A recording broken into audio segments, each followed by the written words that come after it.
Welcome to what I hope will be a short introduction to Charles Dickens, sort of what I would call the illusionist of English.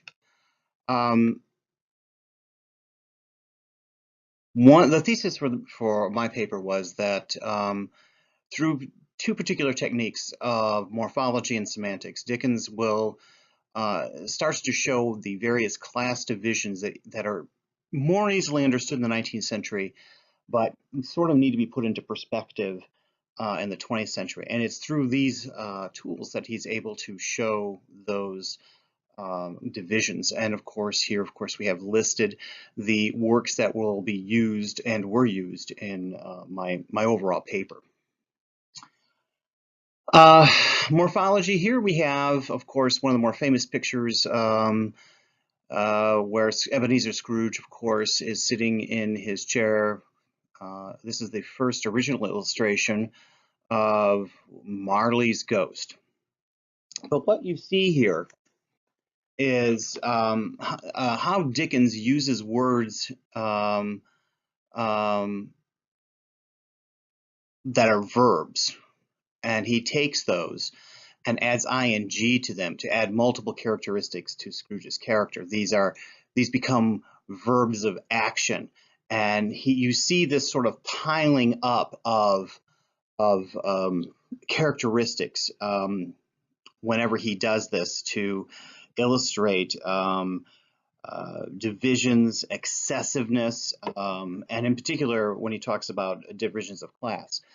For most of you who don't already know, Ebenezer Scrooge, of course, was what was called a money changer. Now, money changers are quite different than what they are today. Sometimes money changers would loan money out, but mostly they were like accountants. And they, of course, did the books for various different companies. But here is his original description of Ebenezer Scrooge, and who can forget this? I mean, this is just, oh, he was a tight-fisted, hand-to-the-grindstone Scrooge, a squeezing, wrenching, grasping, scraping, clutching, covetous old sinner, hard and sharp as flint, from which no steel had ever struck out generous fire, secret and self-contained and solitary as an oyster. The cold within him froze his features, nipped his pointed nose, shriveled his cheek, stiffened his gait, made his eyes red, his thin lips blue, and spoke out shrewdly in his grating voice.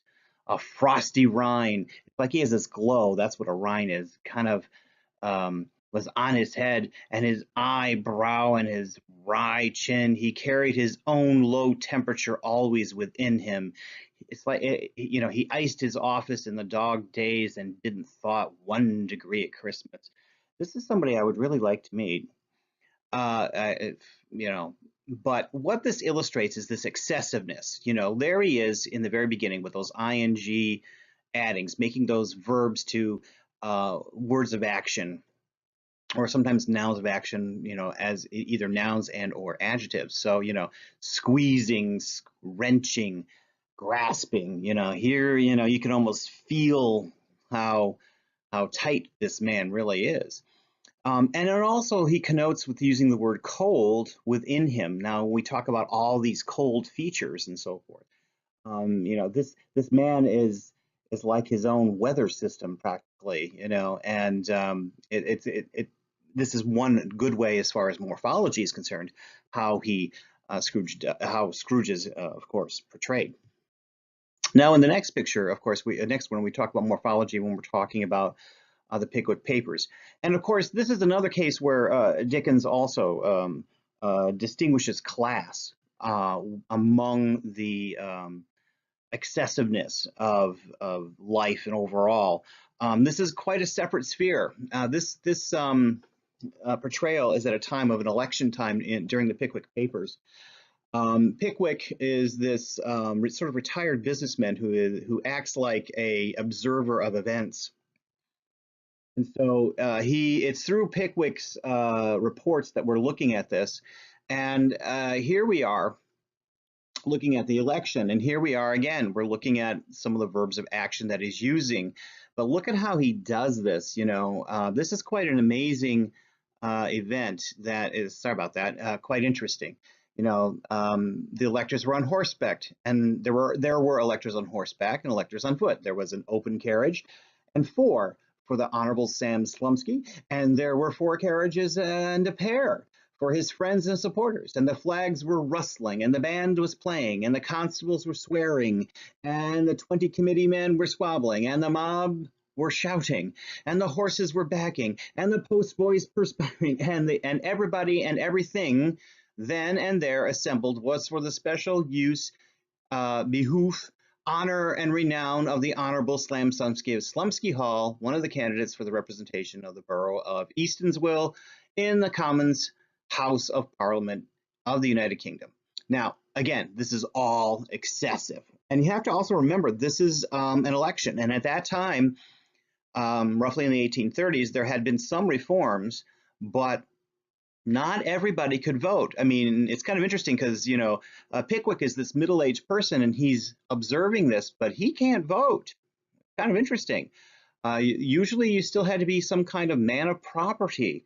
And you're looking at all this great activity going on, all for the benefit of Sam Slumsky, but who Slumsky is also, again, an upper class. This is for an upper class activity. Everyone else is there for a reason. They're not there to have fun. They're there for his benefit. And again, adding the ing to verbs, you see this building up of excessiveness. And you can see, you almost feel the activity that's going on in this one little scene. And again, this is how Dickens likes to characterize upper classes, with this over excessive manner, in many different ways. And in this particular instance, of course, through morphology, he uses these verbs creating nouns and adjectives of action. So, this is another way. Now, another aspect, we look at semantics. This is a major picture. And what we're looking at is a description here. It's kind of interesting how this works out, because you have to do a little bit of work. Now, today, you have to understand, today things are much different. But in the 19th century, this was something interesting. The word white is used here, and this is very important. Now, today, most of us would look at white and say, oh, that's the typical dress that women wear for their weddings. But that wasn't always the case, and I'll explain that in a minute. So here's his description. She was dressed in rich materials, satins and lace and silks, and white. Her shoes were white, and she was a long white veil descended from her hair, and she had bridal flowers in her hair, but her hair was white. The bright jewels sparkled on her neck, and trunks there were scattered on their hands, and some other jewels she wore and half packed. And you can go through all this, and then you come down there to the next part where it says, it was not in the first few moments that I saw these things, although I saw more of them in the first moments that might be supposed, but I saw that everything within my view, which ought to be white, had been white long ago, and had lost its luster, and was faded and yellow. I saw that the bride within the dress had withered like the dress, like the flowers, and had no brightness left but the brightness of her sunken eyes. I saw the dress had been put upon a round figure of a young woman, and that the figure upon which it now clung or hung loose had shrunk to skin and bones. Now, couple things going on here. First of all, we're looking at how Dickens is using white here. White is not being used like we would talk about as a symbol of purity later on. White is being used here to show not only the characteristics of Ms. Havisham, which is the main character here, but it's also being shown here as a symbol of the upper classes. Women did not get married in white dresses in England in the 1830s, not women of lower classes. Women who were in lower classes got married in very beautiful dresses, but they were practical dresses that they could often use later on to go to special occasions or even go to church, and things like that. A white dress, white is really not something that's very practical. And only upper class women would get dressed in white because this would be maybe one dress that they would wear once and never wear again. Um, and it also is a significant display of class as well, because again, only women, Victoria in 1830, 40, somewhere in there, when she married Albert, was the first woman to, in England, wear a wedding dress that was white. And after that, all women of upper classes wanted to wear white. So, if the Queen wore it, well, she set the stage. But after, when you look at this, you can see how Dickens is taking that symbol of the upper class to not only connote the character, what it was, but he's also showing how this woman who is wearing the dress is no longer, she's become, it's like the dress and the woman become one. They become faded, and they become part of the description overall. Where at one point it's almost as if, you're as you read this, you're wondering which part is the dress and which part is the individual. This is also another change for Dickens too, because Dickens, about the mid 1840s, somewhere in there, um, he changes his way of writing from the third person, from his first books like Pickwick and Christmas Carol, and in Oliver Twist and a lot of those, to later works where he starts to write in first person. And so if you will notice that this is written from the first person point of view. So Pip, who is the main character here and symbolized by the boy standing here on the right, he is the character observing all this. And you have to understand that the house that he's going into is this house that this woman is dressed in this white robe, but she has she has cut herself off from the world. She's bricked up the windows. You know that she's been jilted at the altar, and she's living in this misery, and all the clocks are at 20 minutes to 9 throughout it's like she's constantly reminded, and time has stopped.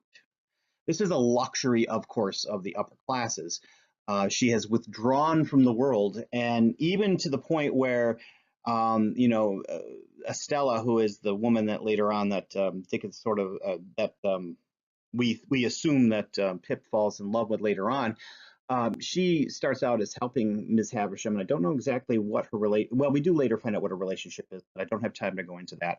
But she in particular, it's like they walk into this house and she lights a candle, and it's like you're walking from a lighted, busy, bright day to a very dark room, and then Pip emerges looking to see Miss Havisham. This paragraph that I'm showing you is the first interpretation that he has of the woman sitting there. And of course, this is all in the first person.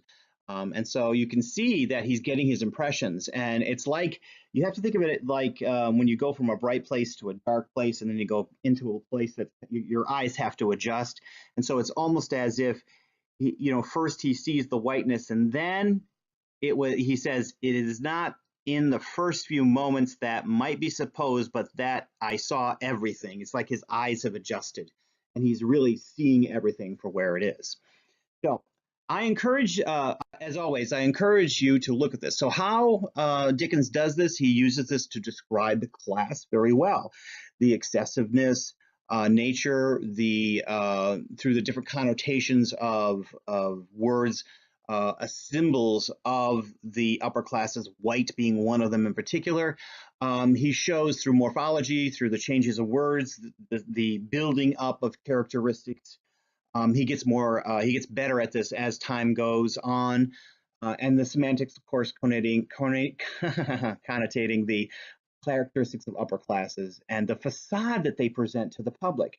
They're presenting this very interesting facade, but behind that facade, just like Miss Havisham, she's old and faded, and there's something else there. And thank you very much for listening.